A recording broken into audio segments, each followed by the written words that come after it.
علم کے لیے بٹھایا جاتا اور ایک ایک پوائنٹ لکھوایا جاتا، نوٹ کروایا جاتا، اور اگلے بار پروگرام میں پہلے آپ سے پوائنٹس پوچھے جاتے، ایگزام لیا جاتا، پھر اگلا پروگرام آپ تک رکھا جاتا۔ یہ سلیقہ اور طریقہ ہونا چاہیے تھا، مگر آپ تمام کے لیے دشواری کا سبب بنتا، پریشانی کا سبب بنتا، اس لیے یہ ترتیب اور طریقہ آپ دیکھ رہے ہیں۔ ورنہ یہ تقریری پروگرام نہیں ہے، میں کوئی تقریر کرنے نہیں آیا ہوں، بلکہ مجھے ایک سلیبس ملا ہوا ہے، ایک سبق ملا ہوا ہے، ایک چیپٹر ملا ہوا ہے، اور وہ چیپٹر مجھے آپ کو سمجھانا ہے پوائنٹ ٹو پوائنٹ۔ اس لیے نہیں کہ آپ نہیں جانتے، بلکہ اس لیے کہ اگر ترتیب میں کوئی کمی ہے تو ترتیب اچھی ہو جائے، کچھ پوائنٹس مسنگ ہیں تو وہ آ جائے، اور آپ اتنی مضبوطی سے یہ عنوان سیکھ لیں کہ آپ دوسروں کو سکھا سکیں، کیونکہ بلا شبہ آپ سے جو امید رکھی جا سکتی ہے وہ اور کسی سے امید رکھی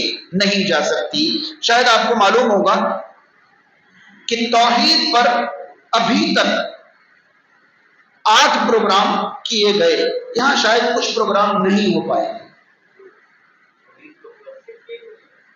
3 ہوئے تھے، 3 پروگرام ہوئے تھے۔ یاد رہے کہ یہ جو ہے نا، یہ جو سلسلہ آج جو میں آیا ہوں، اس سلسلے سے پہلے توحید پر کتنے پروگرام ہوئے؟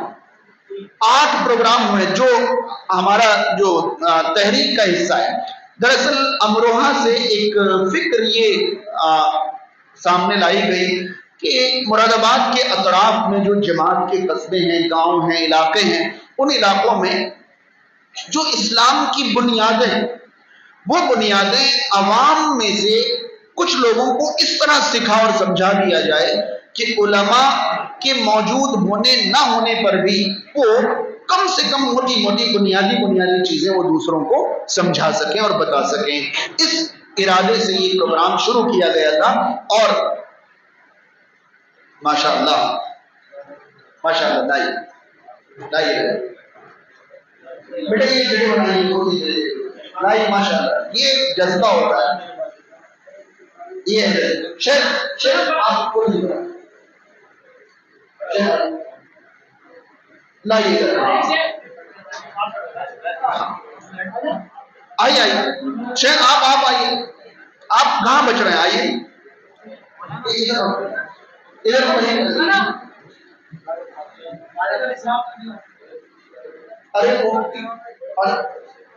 آئیے آئیے، نہیں کوئی بات ہے، بات ہے۔ اور کوئی عالم دین رہ گئے؟ ماشاءاللہ، اور کوئی عالم رہ گئے؟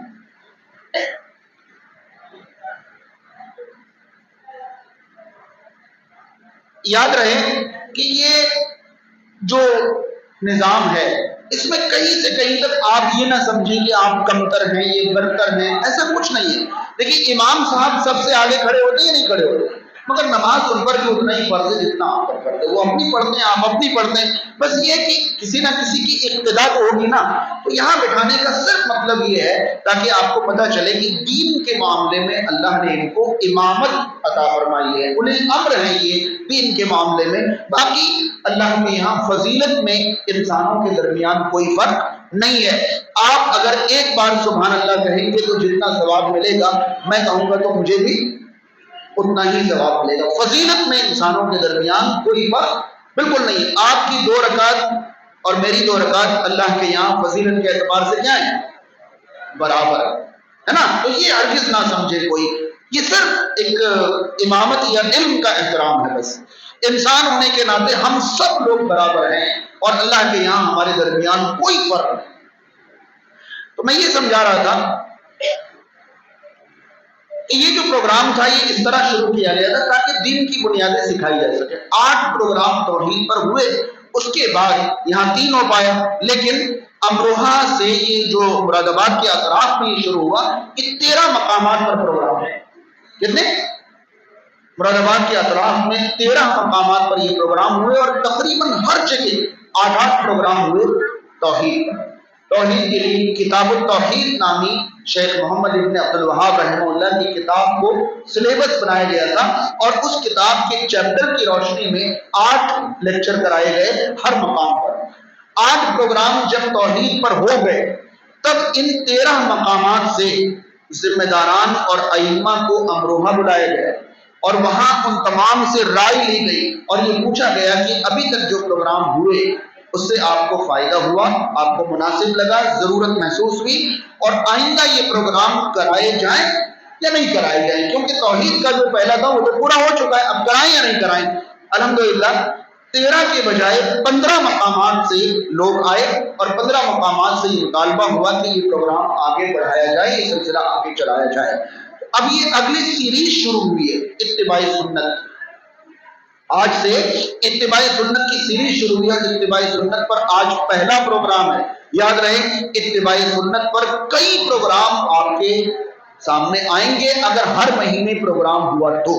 آپ تمام کی ذمہ داری ہے کوشش کریں کہ کوئی پروگرام مس نہ ہو، کیونکہ ہم آپ نہیں جانتے اس لیے یہ پروگرام نہیں کرا رہے ہیں، ہم آپ کو تیار کر رہے ہیں، ہم آپ کو اور مضبوط کرنا چاہتے ہیں، ہم آپ سے امید رکھتے ہیں اور ہم آپ کو ایک ذمہ داری سونپنا چاہتے ہیں کہ اتباع سنت کے مسائل دنیا کو کون سمجھائے۔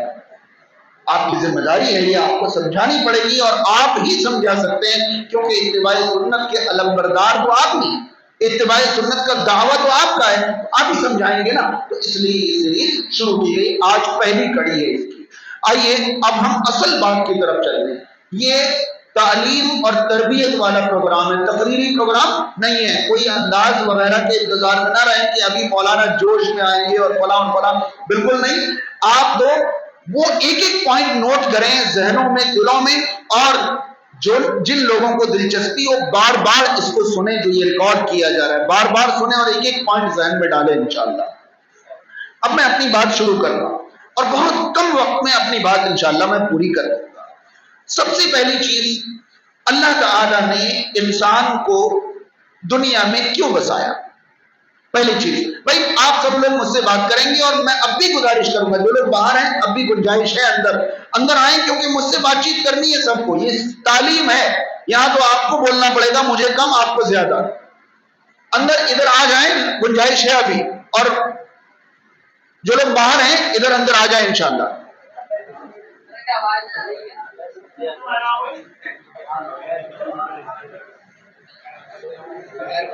جزاکم اللہ، جزاکم اللہ، جزاکم اللہ خیر۔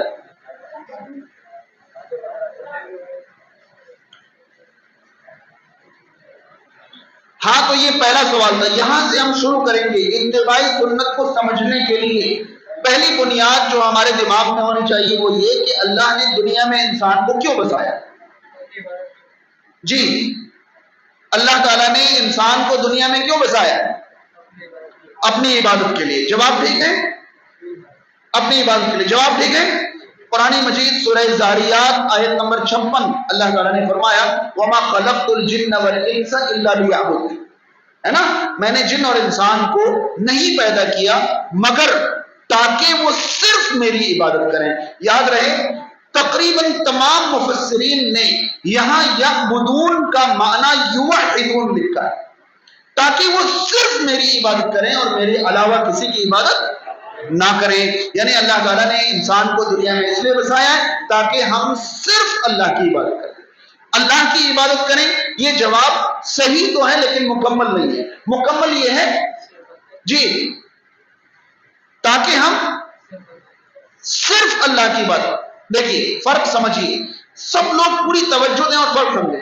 اگر میں یہ کہوں کہ اللہ نے ہمیں پیدا کیا تاکہ ہم اللہ کی عبادت کریں تو اس میں گنجائش باقی ہے کہ اللہ کے علاوہ کی بھی عبادت ہو سکتی ہے۔ اور اگر ہم یہ جواب دیں گے کہ اللہ تعالیٰ نے ہمیں اس لیے پیدا کیا ہے تاکہ ہم صرف اللہ کی عبادت کریں، اب اللہ کے علاوہ کسی کی عبادت کی گنجائش، تو صحیح جواب کون سا ہے؟ اللہ کی عبادت کریں یہ یا صرف اللہ کی عبادت؟ صرف اللہ کی عبادت کریں، ٹھیک ہے؟ یہ عبادت کا، یہ پیدائش کا مقصد ہے۔ آگے بات سمجھ میں؟ اچھا اب آگے چلیے، اللہ کی عبادت کے لیے اللہ تعالیٰ نے ہمیں پیدا فرمایا۔ اب اگلا سوال یہ کہ عبادت کیا ہے؟ عبادت کیا ہے؟ ظاہر سی بات ہے جس کام کے لیے ہم پیدا کیے گئے ہمیں اس کام کا پتہ تو ہونا چاہیے نا کہ اللہ نے عبادت کے لیے پیدا کیا ہے، تو بھائی عبادت کسے کہتے ہیں؟ اب اگر آپ سے پوچھا جائے کہ عبادت کیا ہے، آپ کہیں گے نماز ہے، روزے ہیں، حج ہے، زکات ہے، یہ سب کیا ہے؟ عبادت ہے۔ لیکن آپ کچھ بھی کہیں، کوئی نہ کوئی چیز آپ کی عبادت کی تعریف سے چھوٹ جائے گی، مس ہو جائے گی۔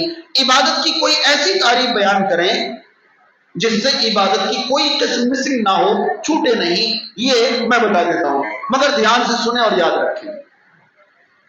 ہر وہ کام جو اللہ کے بتائے ہوئے طریقے پر ہم اللہ کی رضا کے لیے کریں وہ عبادت ہے۔ پھر سے سنیں، ہر وہ کام جو اللہ کے بتائے ہوئے طریقے پر، اب اللہ کیسے بتائے گا وہ ہمارا اگلا سوال ہے، لیکن عبادت کیا ہے؟ ہر وہ کام جو اللہ کے بتائے ہوئے طریقے پر اللہ کی رضامندی کے لیے ہم کریں وہ کیا ہے؟ عبادت۔ آگے بات سمجھ میں؟ یعنی کہ سمجھ میں یہ آیا کہ اللہ نے ہمیں پیدا ہی اس لیے کیا ہے تاکہ ہم جو بھی کام کریں اس میں کس کی مرضی ہو؟ اللہ کی مرضی۔ ہم اللہ کی مرضی کے علاوہ کوئی کام کر ہی نہیں سکتے، یہ ہماری پیدائش کا مقصد ہے۔ عبادت کا معنی اللہ کی مرضی کے لیے اللہ کے بتائے ہوئے طریقے پر کوئی بھی کام کرنا کیا کہلاتا ہے؟ عبادت کہلاتا ہے۔ اب تیسرا سوال یہ کہ اللہ کی مرضی کیا ہے، یہ ہمیں کیسے پتا چلے گا؟ اللہ کی مرضی کیا ہے یہ ہمیں کیسے پتا چلے گا؟ اللہ کے بتائے ہوئے طریقے پر اللہ کی مرضی کے کام کرنے نا، تو اللہ کی مرضی کیا ہے یہ ہمیں کیسے پتا چلے گا؟ اللہ تعالیٰ نے ہمیں اپنی مرضی بتانے کے لیے ہمیں میں سے ہر زمانے اور ہر علاقے کے لیے نبی اور رسول چنے تھے۔ صحیح جواب؟ اللہ تعالیٰ نے اپنی مرضی بتانے کے لیے ہر زمانے میں ہر علاقے کے لیے نبی اور رسول چنے تھے۔ صحیح جواب ہے؟ ہاں۔ اب اللہ تعالیٰ نے اپنی مرضی اور اپنی ناراضگی اپنے نبیوں اور رسولوں کو فرشتوں کے ذریعے بتائی۔ صحیح ہے؟ بات صحیح ہے؟ اچھا یہ بتائیں کہ ہمارے لیے اللہ کی مرضی بتانے کی خاطر اللہ نے کن کو چنا؟ محمد رسول اللہ صلی اللہ علیہ وسلم۔ اب آپ ایک سوال کا جواب دیں بہت اچھی طرح۔ ہمارے لیے اللہ کی مرضی بتانے کی خاطر محمد رسول اللہ صلی اللہ علیہ وسلم کے علاوہ اور کتنے لوگوں کو اللہ نے چنا؟ ہاں ہمارے لیے یعنی امت محمد کے آخری امت کے لیے اللہ تعالیٰ نے اپنی مرضی بتانے کے لیے نبی کریم صلی اللہ علیہ وسلم کے علاوہ اور کتنے لوگوں کو چنا؟ اور کسی کو نہیں؟ بالکل پکی بات ہے، اللہ کے نبی صلی اللہ علیہ وسلم کے علاوہ اور کسی کو بھی اللہ نے اپنی مرضی نہیں بتائی، بالکل پکی بات ہے۔ پھر اللہ کے نبی کے علاوہ کسی کے راستے پر چلیں گے تو کیسے اللہ کی مرضی جان پائیں گے؟ کتنا سمپل سا فارمولا ہے بھائی، یا تو آپ ڈھونڈ کے لائیے کہ اللہ تعالیٰ نے اپنی مرضی رسول اللہ کو بھی بتائی اور ابو بکر کو بھی بتائی، عمر فاروق کو بھی بتائی، عثمان غنی کو بھی بتائی اور علی رضی اللہ تعالیٰ عنہ کو بھی بتائی، امام ابو حنیفہ رحمۃ اللہ علیہ کو بھی بتائی تھی، امام شافعی رحمۃ اللہ علیہ کو بھی، امام مالک رحمۃ اللہ علیہ کو بھی۔ جی نہیں، اللہ تعالیٰ نے اپنی مرضی آخری امت کے لیے محمد رسول اللہ صلی اللہ علیہ وسلم کے علاوہ اور کسی کو کی بات ہے نا، ڈھونڈ لیں، ابھی موقع تلاش کر لیں، کوئی اور دیکھیں، کسی اور کو بھی بتائیے اللہ تعالیٰ نے، نہیں نا؟ نہیں۔ اس کا مطلب یہ ہوا کہ اللہ تعالیٰ نے ہمیں پیدا اس لیے کیا تاکہ ہم اللہ کی مرضی کے کام کریں۔ اللہ کی مرضی کیا ہے یہ جاننے کا ایک ہی ذریعہ ہے اور وہ ذریعہ ہے محمد رسول اللہ صلی اللہ علیہ وسلم۔ محمد رسول اللہ صلی اللہ علیہ وسلم اللہ کی مرضی جاننے کا ذریعہ ہے، مگر محمد رسول اللہ صلی اللہ علیہ وسلم کو اللہ تعالیٰ نے ہمیشہ کی زندگی نہیں عطا فرمائی ہے، فیکٹ یا نہیں؟ آپ صلی اللہ علیہ وسلم کو اللہ تعالیٰ نے ہمیشہ کی زندگی نہیں عطا فرمائی۔ آپ صلی اللہ علیہ وسلم کی زندگی اللہ نے جو بھی طے کی تھی اس کے بعد آپ دنیا سے رخصت ہو گئے۔ اب پتہ چلا کہ اگر ہم نبی کریم صلی اللہ علیہ وسلم کے زمانے میں ہوتے تو ہم اللہ کے نبی صلی اللہ علیہ وسلم سے جان لیتے، سیکھ لیتے، پوچھ لیتے کہ اللہ کی مرضی کیا ہے، اللہ کے نبی بتا دیتے، ہم اس پر عمل کر کے اللہ کو راضی کر لیتے۔ اب اللہ کے نبی صلی اللہ علیہ وسلم دنیا میں نہیں ہے، پھر اللہ کی مرضی جاننے کا ذریعہ کیا ہے؟ تو وہ ذریعہ ہے اللہ کے نبی صلی اللہ علیہ وسلم پر اتری ہوئی کتاب۔ کیا نام ہے اس کا؟ نبی کریم صلی اللہ علیہ وسلم کی زندگی ہمیشہ کی نہیں تھی مگر رسالت قیامت تک کے لیے، اور آپ صلی اللہ علیہ وسلم کی رسالت اب ہمیشہ کے لیے رہے گی۔ آخری دن تک رہے گی، جب تک دنیا باقی رہے گی۔ آپ صلی اللہ علیہ وسلم کے بعد اب کوئی نبی اور رسول آنے والے نہیں ہیں۔ تو اللہ کی مرضی جاننے کا اب جو ذریعہ ہے وہ ہے قرآن مجید، پہلا ذریعہ۔ اور قرآن مجید پر کس طرح عمل کیا جائے یہ جاننے کا ذریعہ ہے رسول اللہ صلی اللہ علیہ وسلم کی تعلیمات، یعنی آپ صلی اللہ علیہ وسلم کے اقوال، آپ صلی اللہ علیہ وسلم کے اعمال، اور آپ صلی اللہ علیہ وسلم کی اجازت یا منع، یہ سب ملا کر ہم کہتے ہیں حدیث۔ یعنی قرآن اور حدیث آج اللہ کی مرضی اور ناراضگی جاننے کا ذریعہ ہے، ٹھیک ہے، ذریعہ ہے۔ اب اس سلسلے کو یہیں روک دیں، اب اس سلسلے کو یہیں روک دیں اور ایک دوسرا سلسلہ آپ دیکھیں۔ قرآن مجید میں ایک سورہ ہے سورۃ الشعراء، سورۃ الشعراء 18ویں پارے میں۔ سورۃ الشعراء میں اللہ تعالیٰ نے کئی نبیوں کا ایک ساتھ ذکر فرمایا، اور ایسا قرآن مجید کی کئی صورتوں میں ہے۔ سورہ آراف میں ہے، سورہ ہود میں ہے، سورہ انبیاء میں ہے، سورہ صافات میں ہے، صاد میں ہے، ایسی سورہ شعراء میں، ٹھیک ہے۔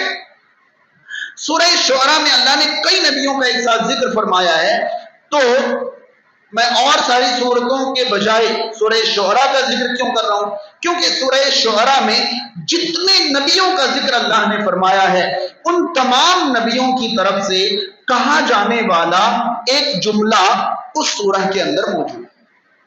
قابل غور بات ہے کہ سورہ شعراء میں ہر نبی کی طرف سے ان کی امتوں کو ہر نبی نے ایک بات کہی تھی، وہ بات اس سورہ میں ہے، اور وہی بات جو ہے ہم تمام کو گرہ باندھ لینی چاہیے، گانٹ باندھ لینی چاہیے۔ میں نے ان تمام آیتوں کی ایک فہرست بنا لی تھی، وہ فہرست میں آپ کو بتاتا ہوں۔ سورہ شعراء کی آیت نمبر 108 اور 110 میں نوح علیہ السلام نے اپنی امت سے یہ بات کہی۔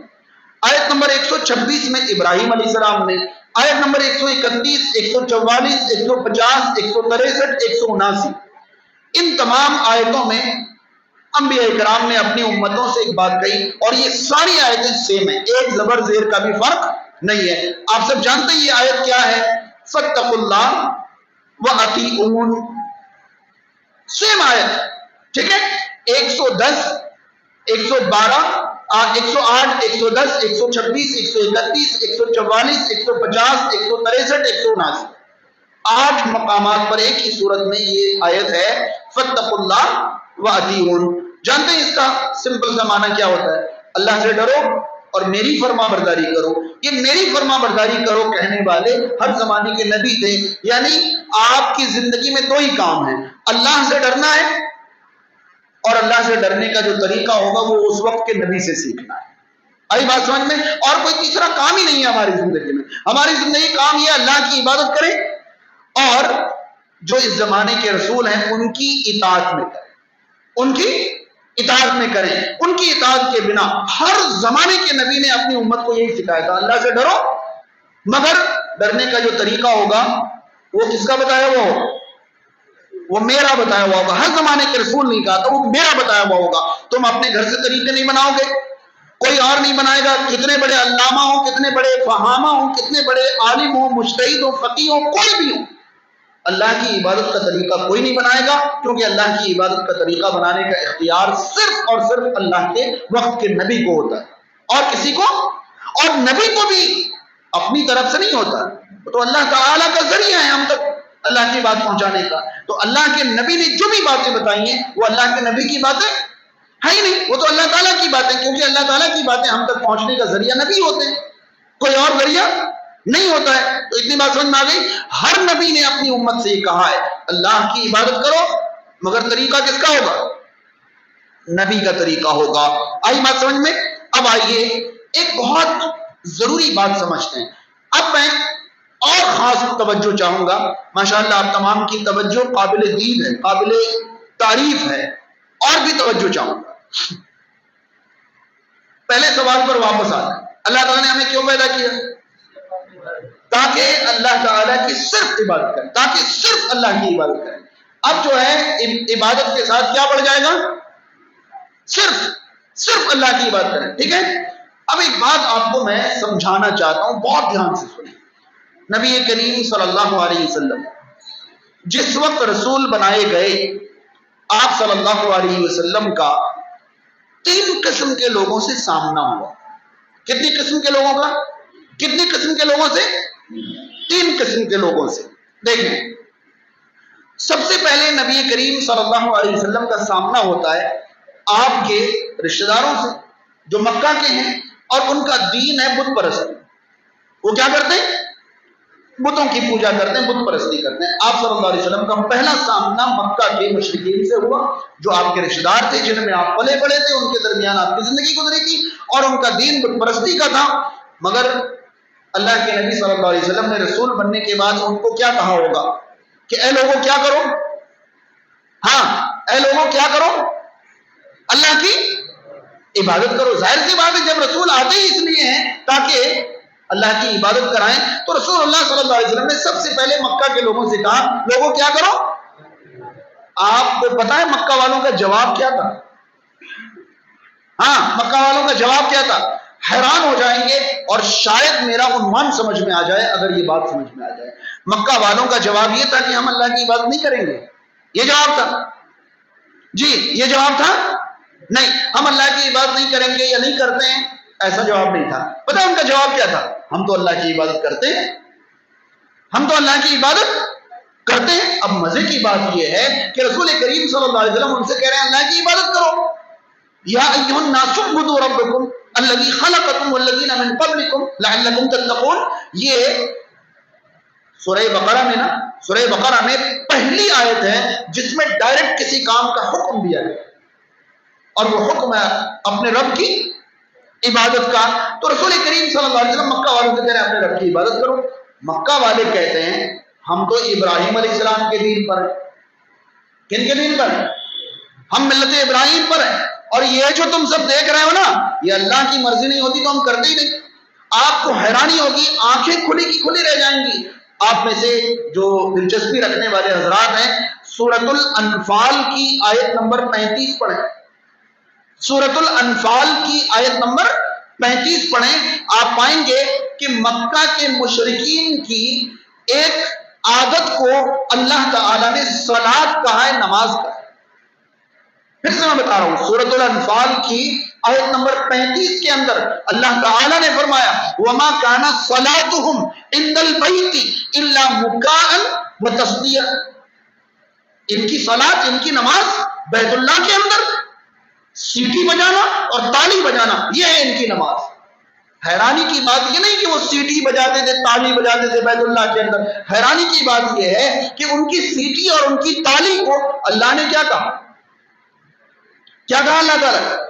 وما کان صلاتهم عند البیت الا مکاء وتصدیہ. سیٹی اور تالی کے علاوہ بیت اللہ میں ان کی کوئی صلات نہیں تھی. یعنی وہ لوگ صلات کے نام پر سیٹی اور تالی بجاتے اور کہتے یہ تھے کہ ہم تو صلات پڑھتے، نماز پڑھتے. آپ کو پتا ہے مکہ والے حج کرتے تھے، جانتے نا؟ مکہ والے حج کرتے تھے یا نہیں کرتے؟ نہیں معلوم؟ ارے مکہ کے لوگ حج کرتے تھے.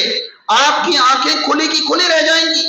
صحیح مسلم کی حدیث موجود ہے کہ مکہ والے حج کرتے تھے اور تلبیہ پکارتے، لبیک اللہم لبیک لا شریک لک لبیک. جانتے معنی کیا ہوتا ہے؟ حاضر ہوں اے اللہ، حاضر ہوں، تیرا کوئی شریک نہیں، حاضر ہوں. تو رسول کریم صلی اللہ علیہ وسلم نے فرمایا کہ پھر کہاں مت ماری جاتی ہے تمہاری، یہی تو ہم کہنا چاہ رہے ہیں. تب وہ لوگ کہتے تھے الا شریک لک تملکہ وما ملک. ہاں، مگر تیرا وہ شریک ہے جس کو تو نے شریک بنایا ہے. بس یہاں آ کر بدھی بھرشٹ ہو جاتی تھی ان کہ ویسے تو تیرا کوئی شریک نہیں ہے اپنے آپ میں، مگر جن کو تو نے شریک بنایا ہے وہ تیرا شریک. یہ مکہ والوں کا عمل بتا رہا ہوں. آپ کہہ رہے ہو کہ وہ عبادت نہیں کرتے تھے. اللہ کے نبی صلی اللہ علیہ وسلم ان سے کہہ رہے ہیں رب کی عبادت کرو. وہ کہتے ہیں اچھا کون سی بات، ہم کرتے نہیں کیا؟ کرتے تو یہ ہم نماز پڑھ رہے ہیں، یہ ہم حج کر رہے ہیں اور بھی بہت ساری. پتہ ہے اللہ تعالیٰ نے قرآن مجید کے اندر یہ فرمایا اجعلتم سقایۃ الحاج وعمارۃ المسجد الحرام. وہ پوری آیت کا مفہوم اس طرح ہے کہ تم لوگ حاجیوں کو کھانا کھلا دینا، ستو پلا دینا اور مسجد حرام کی دیکھ بھال کر لینے کو اللہ کی عبادت کے برابر سمجھنے لگے. وہ لوگ اس کو بھی عبادت کہتے ہیں. بات سمجھ میں آ رہی ہے؟ میں سمجھانا یہ چاہتا ہوں کہ رسول کریم صلی اللہ علیہ وسلم کہہ رہے ہیں اللہ کی عبادت کرو، اور سامنے سے جواب آ رہا ہے ہم اللہ کی عبادت کرتے ہیں، یہ نہیں کہہ رہے کہ ہم نہیں کرتے یا نہیں کریں گے، ہے ایسا جواب؟ اب آئیے نبی کریم صلی اللہ علیہ وسلم کا اگلا سامنا کن لوگوں سے ہوا؟ آپ صلی اللہ علیہ وسلم مکہ میں رہے تو یہی لوگ رہے، مدینہ چلے گئے تو مکہ میں اگلا جو نشانہ تھا یا اگلا جو مخاطب تھا وہ یہودی تھا۔ کون تھے؟ اب ان سے اللہ کے نبی صلی اللہ علیہ وسلم کیا فرما رہے ہیں؟ جی ان کو کیا حکم دے رہے ہیں؟ یہودیوں سے کیا کہہ رہے ہیں؟ اللہ کی عبادت کرو۔ بھائی یہاں مکہ والوں سے تو کہتے کہتے تھک گئے، اب یہودیوں سے کہہ رہے ہیں اللہ کی عبادت کرو۔ کیا جواب تھا ان کا؟ ہم نہیں کریں گے۔ جی کیا جواب تھا یہودیوں کا کہ ہم اللہ کی عبادت نہیں کریں گے یا نہیں کرتے ہیں؟ کیا جواب تھا ان کا؟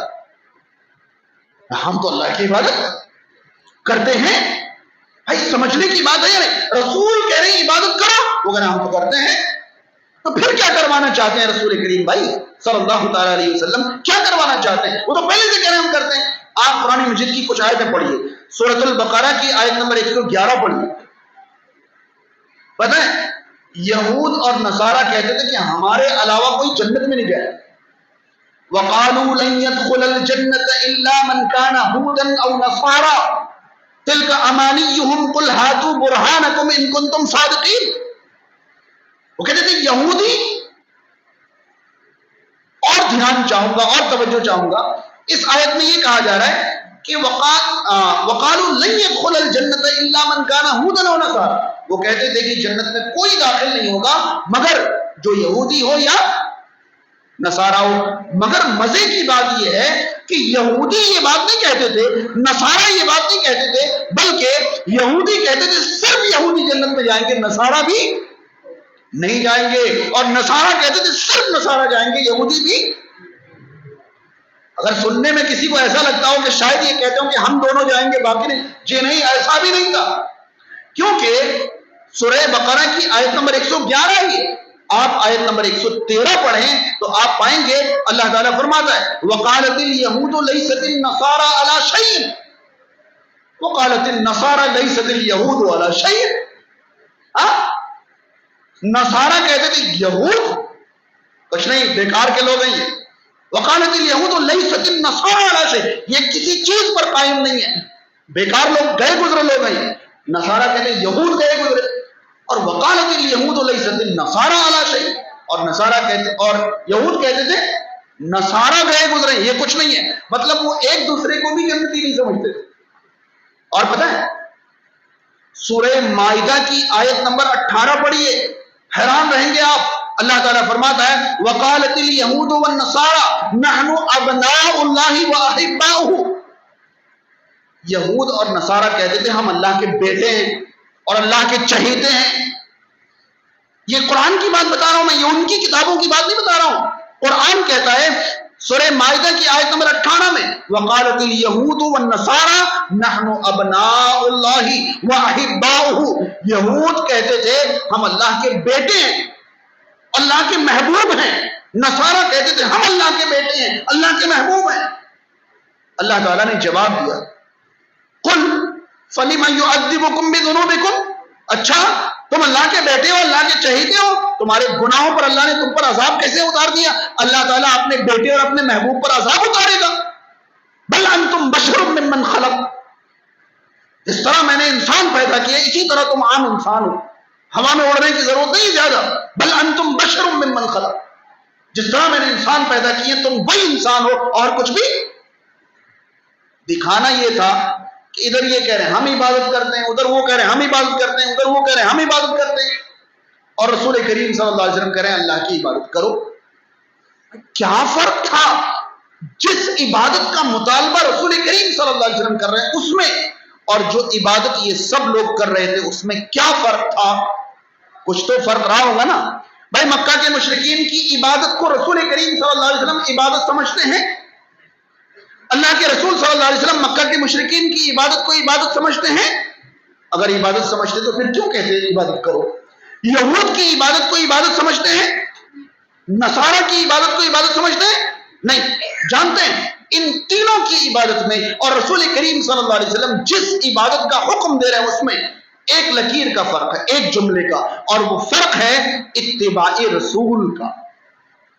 کس چیز کا فرق ہے؟ اتباع رسول کا۔ مکہ کے مشرکین اللہ کی عبادت کر رہے ہیں گھر سے طریقہ بنا کر، کسی رسول نے انہیں عبادت کا یہ طریقہ نہیں بتایا۔ یہود اللہ کی عبادت کر رہے ہیں اپنے گھر سے طریقہ بنا کر، کسی رسول نے انہیں عبادت کا یہ طریقہ نہیں بتایا۔ اور نصارہ عبادت کر رہے ہیں اپنے گھر سے طریقہ بنا کر، کسی رسول نے انہیں یہ طریقہ، اور رسول کریم صلی اللہ علیہ وسلم حکم دے رہے ہیں کہ میں اللہ کا رسول ہوں، جس طرح میں کہوں اس طرح اللہ کی عبادت کرو، یہ اللہ کی عبادت ہے۔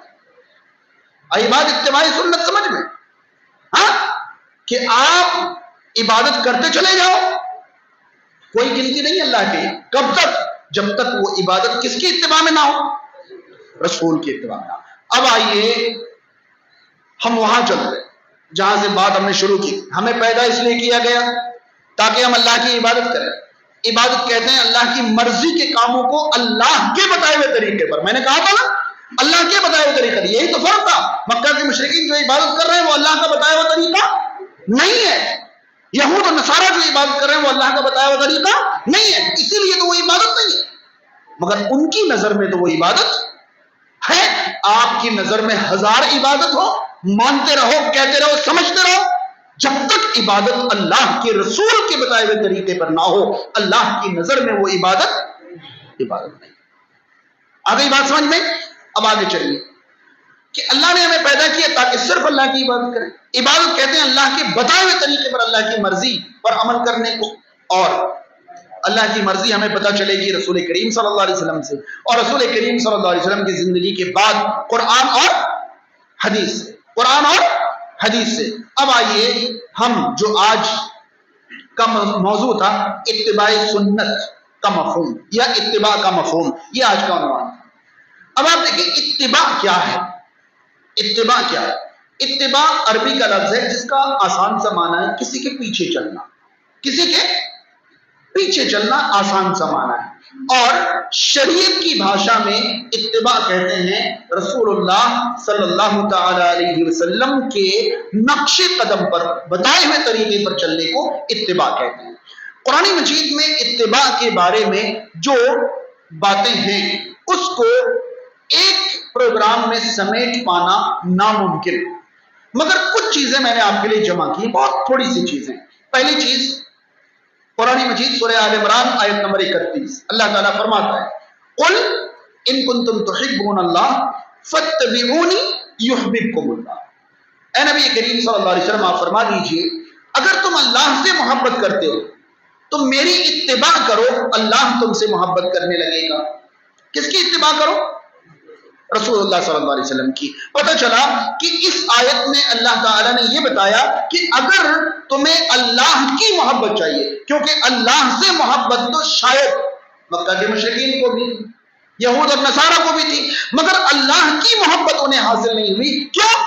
کیونکہ انہیں تو اللہ سے محبت تھی مگر اتباع رسول ان کی زندگی میں نہیں تھا، اسی لیے انہیں اللہ کی محبت حاصل نہیں ہوئی۔ اللہ کے نبی صلی اللہ علیہ وسلم پر یہ آیت نازل فرما کر ہمیں سلیقہ سکھایا گیا، تم اللہ سے محبت کرو، کچھ نہیں ہونے والا۔ ہوگا کب؟ جب اللہ تم سے محبت کرے گا، اور اللہ تم سے محبت کب کرے گا؟ ان کنتم تحبون اللہ فاتبعونی، اگر تم اللہ سے محبت کرتے ہو تو میری اتباع کرو، یحببکم اللہ، اللہ تم سے کیا کرے گا؟ پتہ چلا کہ آپ اللہ سے محبت کریں، کسی کام کی نہیں ہے محبت۔ آپ کی محبت ویسی ہونی چاہیے جس سے اللہ کی محبت آپ کو حاصل ہو جائے، اور اللہ سے ایسی محبت کرنے کا ایک ہی طریقہ ہے، رسول اللہ کا بتایا ہوا طریقہ۔ اتباع کے بغیر آپ کی محبت اللہ کی محبت حاصل نہیں کرا سکتی، اور اگر آپ اللہ کی محبت حاصل نہ کر سکیں تو آپ کی محبت کسی کام کی۔ پتہ اس کے بعد فوراً کیا کہا ہے؟ یحببکم اللہ، اللہ تم سے محبت کرنے لگے گا۔ اگلا ہی جملہ ہے وَيَغْفِرْ لَكُمْ ذُنُوبَكُمْ، اور تمہاری خطاؤں کی وہ مغفرت کر دے گا۔ ہو گیا کام۔ اور آگے چلیے، اللہ تعالیٰ نے سورۃ النساء کی آیت نمبر 80 کے اندر فرمایا وَمَن يُطِعِ الرَّسُولَ فَقَدْ أَطَاعَ اللَّهَ، جس نے رسول اللہ صلی اللہ علیہ وسلم کی اطاعت کی اس نے گویا اللہ کی اطاعت. ومن تولا، اور جو منہ موڑے، فما ارسلناک علیہم حفیظا، ہم نے ان پر آپ کو حفیظ بنا کر نہیں بھیجا، داروغہ اور نگراں بنا کر نہیں بھیجا. آپ کو پتا یہاں کیا کہنا مقصد ہے؟ مقصد یہ ہے کہ اگر تم اللہ کی اطاعت کرنا چاہتے ہو تو ایک کے علاوہ راستہ نہیں ہے، اور وہ راستہ ہے رسول اللہ کی اطاعت. کیونکہ جس نے رسول اللہ کی اطاعت کی اس نے ہی اصل میں کس کی اطاعت کی؟ اس کا سیدھا سا مطلب یہ ہوا کہ جس نے اللہ کے رسول صلی اللہ علیہ وسلم کی اطاعت نہیں کی اس نے کچھ بھی کر لیا، اللہ کی اطاعت نہیں کی. یہاں ایک اور لفظ بڑھ گیا. ابھی ہم نے کہا اتباع کیا ہے، تو میں نے آپ کو بتایا کہ نقش قدم پر چلنا کیا ہے، اتباع. اب لفظ بدل گیا اطاعت. تو یہ دونوں کو سمجھ لیں کہ اطاعت کیا ہے اور اتباع کیا ہے. آسان لفظوں میں اطاعت کا معنی ہوتا ہے حکم ماننا، اور اتباع کا معنی ہوتا ہے نقش قدم پر چلنا. یعنی کوئی جو کر رہا ہے ہم وہ کریں، یہ اتباع ہے، اور کوئی جو کہہ رہا ہے ہم وہ کریں، یہ اطاعت ہے. یاد رہے ہمارے اوپر رسول اللہ صلی اللہ علیہ وسلم کی اطاعت بھی فرض ہے اور اتباع بھی فرض ہے، جب تک کوئی عمل آپ صلی اللہ علیہ وسلم کے لیے خاص نہ ہو. ہے نا؟ جیسے آپ صلی اللہ علیہ وسلم کے لیے 4 سے زیادہ نکاح خاص، تو ہم اس پر اتباع نہیں کر سکتے. مگر جو عمل آپ صلی اللہ علیہ وسلم کے لیے خاص نہیں ہے ان اعمال میں آپ صلی اللہ علیہ وسلم کی اتباع ہمارے اوپر فرض ہے، اور اطاعت بھی. اللہ کے نبی صلی اللہ علیہ وسلم جو کہیں وہ ماننا بھی فرض ہے، اور جو کریں وہ کرنا بھی لازم ہے، ضروری ہے. مگر اللہ تعالی کی اطاعت کا ہمیں حکم ہے، اتباع کا حکم. اللہ تعالیٰ جو کرے گا ہم وہ نہیں کر سکتے. اللہ تعالیٰ نے آسمان پیدا کیا، آپ کریں گے؟ جی آپ کہیں کہ میں بھی آسمان پیدا کرنا چاہتا ہوں کیونکہ اللہ نے پیدا کیا ہے، دکھاؤ کر کے. اللہ تعالیٰ جو کرے گا ہم وہ. قرآن مجید میں اللہ تعالیٰ نے انجیر کی قسم کھائی، سورج کی قسم کھائی، چاند کی قسم کھائی، دن رات کی قسم کھائی. آپ اللہ کے علاوہ کسی کی قسم کھا سکتے ہیں؟ نہیں، مگر اللہ تعالیٰ نے کھائی. اور ایسی بے شمار مثال ہے، کیونکہ اللہ تعالیٰ کی اتباع کا حکم اللہ تعالیٰ جو کرے گا وہ کرے گا، وہ اللہ ہے، اس پر کوئی قانون نہیں چلتا، اس کی مرضی، وہ جو چاہے کرے. جو اللہ کرے گا وہ آپ نہیں کر سکتے، جو اللہ کہے گا وہ آپ کریں. اللہ تعالیٰ جو فرمائے گا وہ آپ کریں گے، اللہ تعالیٰ جو کرے گا وہ آپ نہیں کریں گے. اطاعت اور اتباع میں یہ بنیادی فرق ہے. اتباع کا معنی نقش قدم پر چلنا، اور اطاعت کا معنی حکم ماننا. اللہ کی اطاعت ہم پر فرض ہے، اور رسول کریم صلی اللہ علیہ وسلم کی اطاعت بھی اور اتباع بھی. ہو گیا؟ اور آگے بڑھیے. اللہ کے نبی صلی اللہ علیہ وسلم کی اطاعت ہمارے درمیان اتحاد اور اتفاق قائم رکھنے کا بھی ذریعہ ہے. قرآن مجید سورہ انفال آیت نمبر 46 اللہ تعالیٰ نے فرمایا وَأَطِيعُوا اللَّهَ وَرَسُولَهُ وَلَا تَنَازَعُوا، اور اللہ کی اطاعت کرو اور اس کے رسول صلی اللہ علیہ وسلم کی اطاعت کرو. وَلَا تَنَازَعُوا، اور آپس میں جھگڑے نہ کرو. فَتَفْشَلُوا، ورنہ تم بکھر جاؤ گے. وَتَذْهَبَ رِيحُكُمْ، تمہاری ہوا چلی جائے گی، ہوا اکھڑ جائے گی. وَاصْبِرُوا، اور صبر کیا کرو. جانتے ہیں اس آیت پر ذرا سا غور کریں تو آپ سمجھ جائیں گے کہ مسلمانوں کے درمیان اختلاف کی وجہ رسول کریم صلی اللہ علیہ وسلم کی اطاعت نہ کرنا ہے، اور کوئی وجہ ہے ہی نہیں. اب اطاعت نہ کرنے کی کون سی شکل ہے؟ کوئی بھی شکل ہو سکتی ہے، مگر اللہ تعالیٰ نے یہ فرمایا کہ اللہ کی اطاعت کرو اور اس کے رسول صلی اللہ علیہ وسلم کی، اور آپس میں جھگڑے نہ کرو. اس کا سیدھا مطلب ہے کہ پہلے کے 2 کام ہوتے رہیں گے تو تیسرا کام ہوگا ہی نہیں. آئی بات سمجھ میں؟ یعنی اللہ کی اطاعت اور رسول اللہ کی اطاعت اگر ہوتی رہے گی تو یہ تنازعات کی نوبت کبھی آئے گی نہیں. سارے تنازعات اور سارے جھگڑے اور اختلافات جو ہیں وہ اطاعت اللہ اور اطاعت رسول کی کمی کی وجہ سے. بس میں نے یعنی کہ اطاعت رسول مسلمانوں کے درمیان اخوت اور بھائی چارے کے لیے بھی ضروری ہے. اطاعت آپ کو اس مقام پر لے جائے گی جہاں آپ عمل کے ذریعے نہیں پہنچ سکتے.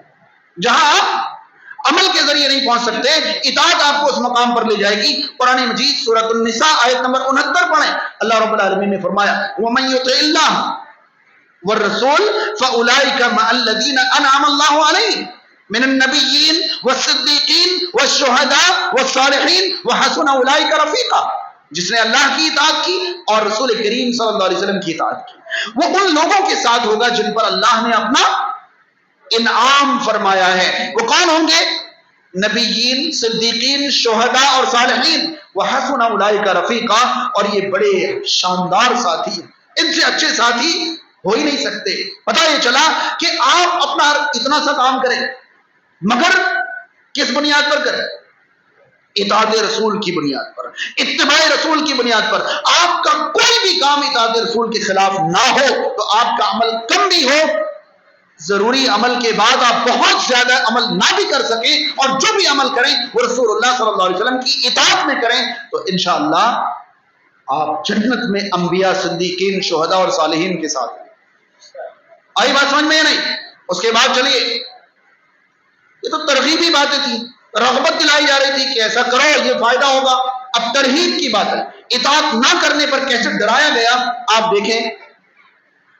اللہ تعالیٰ نے قرآن مجید سورۃ النساء کی آیت نمبر 64 کے اندر فرمایا، فلا وربک لا یؤمنون حتی یحکموک فیما شجر بینہم ثم لا یجدوا فی انفسہم حرجا مما قضیت ویسلموا تسلیما۔ اللہ تعالیٰ نے فرمایا آپ کے رب کی قسم وہ ہرگز مومن نہیں ہو سکتے یہاں تک کہ اپنے درمیان تمام اختلافات میں آپ کو حاکم نہ بنا، اور صرف حاکم بنا کر بھی وہ مومن نہیں ہوں گے۔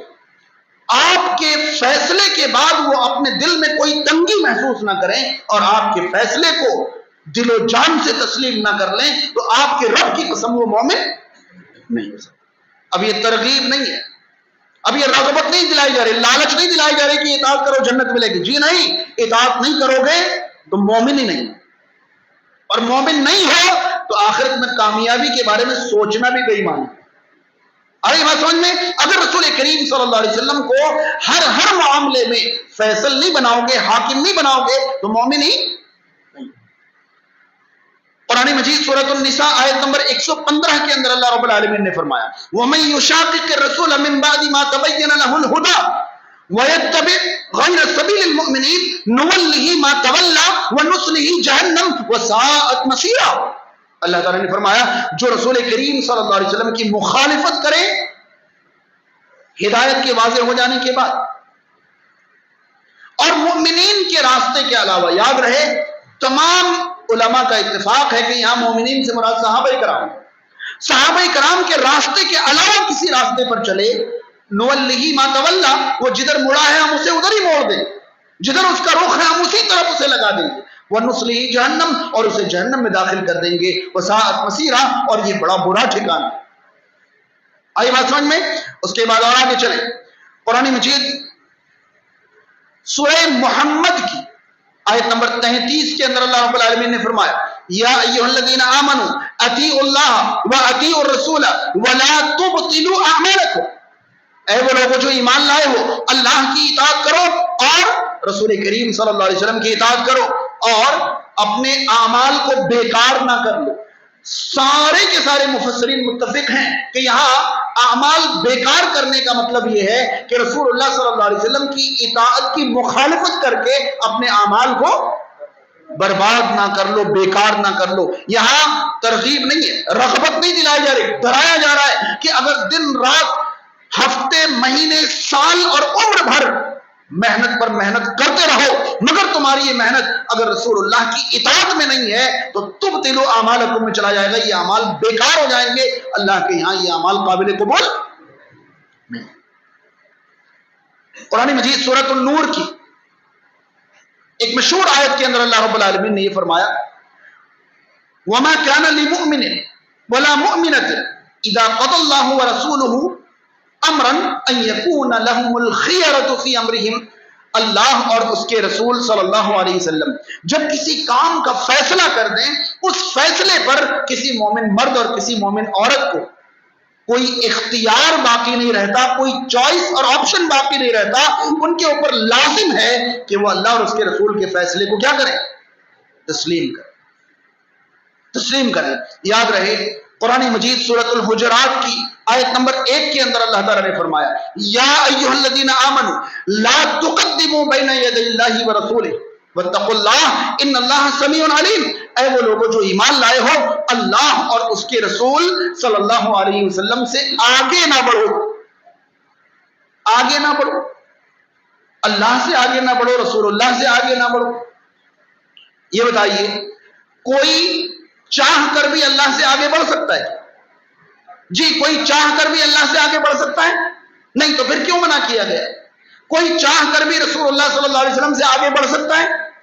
نہیں، تو پھر کیوں منع کیا گیا؟ دراصل اللہ سے آگے بڑھنے، رسول اللہ صلی اللہ علیہ وسلم سے آگے بڑھنے کا مطلب ہے اللہ اور اس کے رسول صلی اللہ علیہ وسلم کے حکم کے بنا کوئی عمل کرنا، ان کے طریقے کے خلاف کوئی عمل کرنا، یہ اللہ اور اس کے رسول صلی اللہ علیہ وسلم سے آگے بڑھنے جیسا ہے، اور اس سے اللہ تعالیٰ نے کیا کیا؟ منع فرمایا۔ یہ ساری آیتوں کو ایک جگہ اگر آپ دیکھنا چاہتے ہیں تو قرآن مجید سورۃ الاحزاب کی آیت نمبر 21 پڑھیں۔ اللہ تعالیٰ فرماتا ہے لَقَدْ كَانَ لَكُمْ فِي رَسُولِ اللَّهِ أُسْوَةٌ حَسَنَةٌ، یقیناً تمہارے لیے رسول کریم صلی اللہ علیہ وسلم میں بہترین اسوہ ہے۔ یہ ساری آیتیں ایک ساتھ وہاں آپ کو مل جائیں گی کہ اللہ کے نبی صلی اللہ علیہ وسلم میں تمہارے لیے بہترین اسوہ ہے، بہترین نمونہ ہے۔ اور قرآن مجید سورۃ الحشر کی آیت نمبر 7 پڑھیں تو اللہ تعالیٰ نے فرمایا وَمَا آتَاكُمُ الرَّسُولُ فَخُذُوهُ وَمَا نَهَاكُمْ عَنْهُ فَانْتَهُوا، رسول کریم صلی اللہ علیہ وسلم جو تمہیں دیں اسے لے لو، اور جس سے منع کرے وَمَا نَهَاكُمْ عَنْهُ، اور جس سے منع کرے اس سے رک جاؤ۔ آپ کو پتا ہے یہاں پر کیا دیں اس کی وضاحت نہیں ہے، تو کچھ لوگ کہتے ہیں کہ یہاں دینے سے مراد مال تقسیم وغیرہ وغیرہ، وہ ساری چیزیں تو مراد نہیں ہیں، مگر آپ بتائیں کہ وَمَا نَهَاكُمْ عَنْهُ میں جو نہیں ہے، نہیں منع، اور جس سے تمہیں منع کرے، نہیں کا برعکس عربی میں کیا ہے؟ منع کا الٹا کیا ہے؟ حکم۔ منع کا الٹا، اس کا مطلب کیا ہوا کہ جس سے منع کریں اس سے رک جاؤ، یعنی جس کا حکم دیں وہ کر لو۔ مال دیں تو لے لو تو ٹھیک ہے اپنی جگہ، مگر حکم دیں تو نہیں لو۔ یہ کہاں سے سمجھ میں آ گیا آپ کو؟ جب نہاکم عنہ فانتہوا ہے تو اس کا برعکس جو ہے امر ہے۔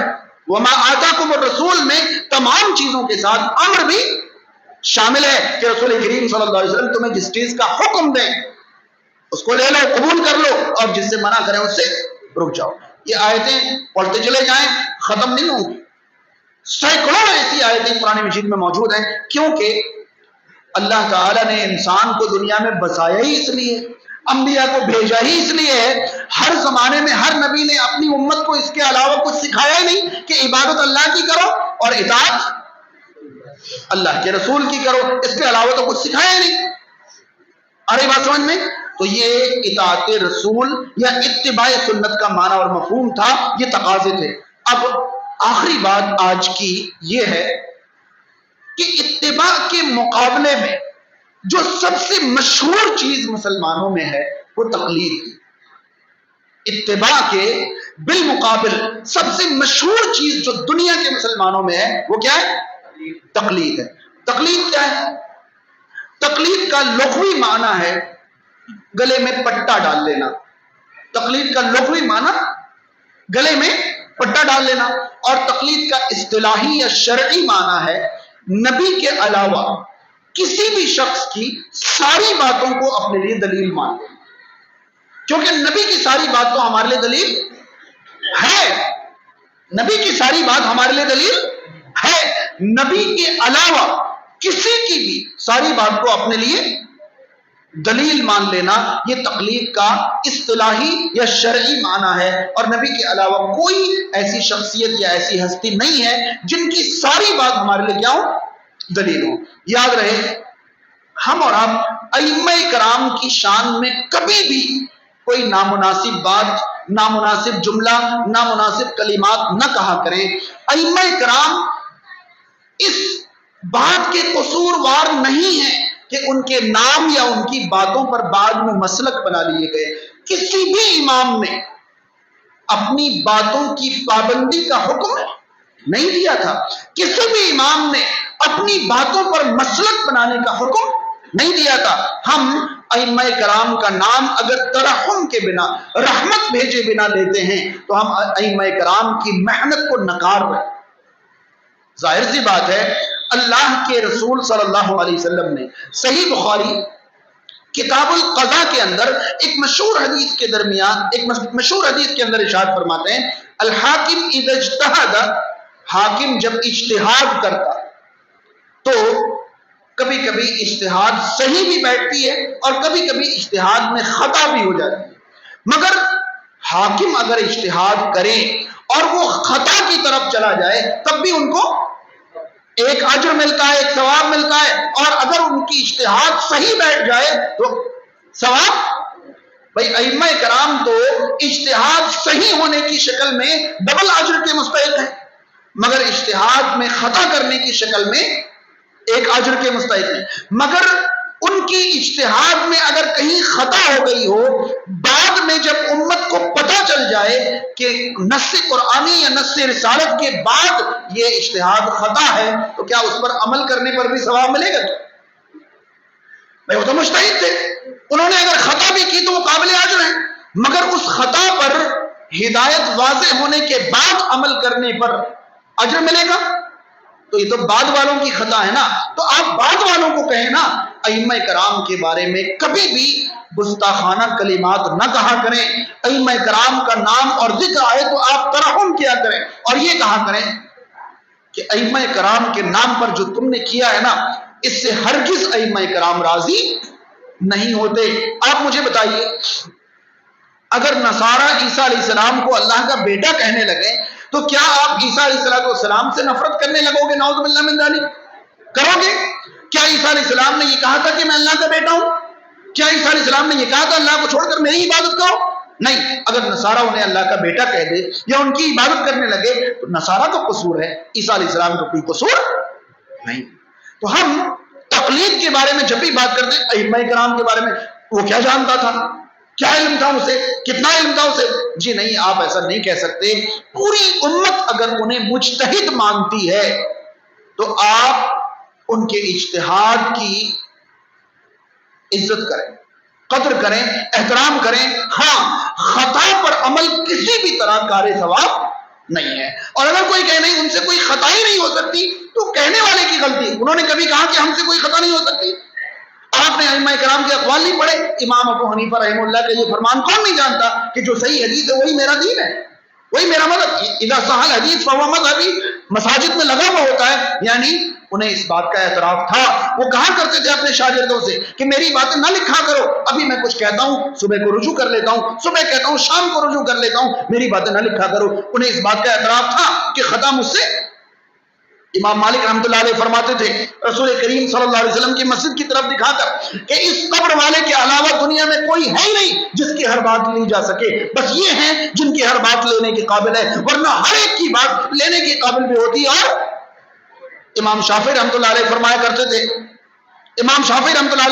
تھے کہ نہ میری تقلید کرنا اور نہ میرے ہم عصر ائمہ کی، بلکہ وہیں سے مسائل اخذ کرنا جہاں سے ہم اخذ کرتے ہیں۔ امام احمد بن حنبل رحمہ اللہ سے اسی طرح کے اقوال موجود ہیں، مگر اچھی طرح یاد رہے کہ اگر ائمہ کرام کی اجتہادی خطا پر عمل کرنے کو تقلید مانا جائے تو شریعت اس تقلید کی اجازت نہیں دیتا۔ ہاں اجتہادی مسائل میں امت کے ائمہ اور علماء کی رہنمائی امت کی ضرورت ہے، مگر کسی ایک امام کو طے کر کے ان کی ہر بات اپنے لیے دلیل مانتے ہوئے صرف انہی کے بتائے ہوئے طریقے پر اسلام پر عمل کرنا یہ اسلام کا مقصد اور منشا نہیں ہے۔ اللہ تعالیٰ ہم تمام کو صرف اللہ کی عبادت کی توفیق عطا فرمائے، صرف رسول اللہ صلی اللہ علیہ وسلم کی اتباع کی توفیق عطا فرمائے، اور رسول کریم صلی اللہ علیہ وسلم کی سنت پہنچانے والے تمام اہل علم کی عزت، احترام، قدر اور ان کی محنت سے فائدہ اٹھانے کی توفیق عطا فرمائے۔ صرف عبادت اللہ کی، صرف اطاعت رسول اللہ کی، اس کے بعد لفظ صرف کئی، پھر رہنمائی، استفادہ امت کے ان تمام لوگوں سے جنہوں نے بھی دین کی خدمت کی ہے، جنہوں نے بھی علم کی خدمت کی ہے، ان تمام سے استفادہ، ان تمام سے رہنمائی، صرف اللہ اور رسول اللہ میں اور کہیں صرف نہیں، صرف اللہ کی عبادت، صرف رسول اللہ کی عبادت، اطاعت، نعوذ باللہ من ذالک، صرف رسول اللہ کی اطاعت، اس کے بعد صحابہ، تابعین، تبع تابعین میں سے ان تمام کی دینی خدمات سے رہنمائی اور استفادہ جنہوں نے دین کی خدمات کی اور ہم تک دین کو سمجھانے میں اپنی زندگیاں لگا دیں، ان تمام کی قبروں کو اللہ تعالیٰ منور فرمائے،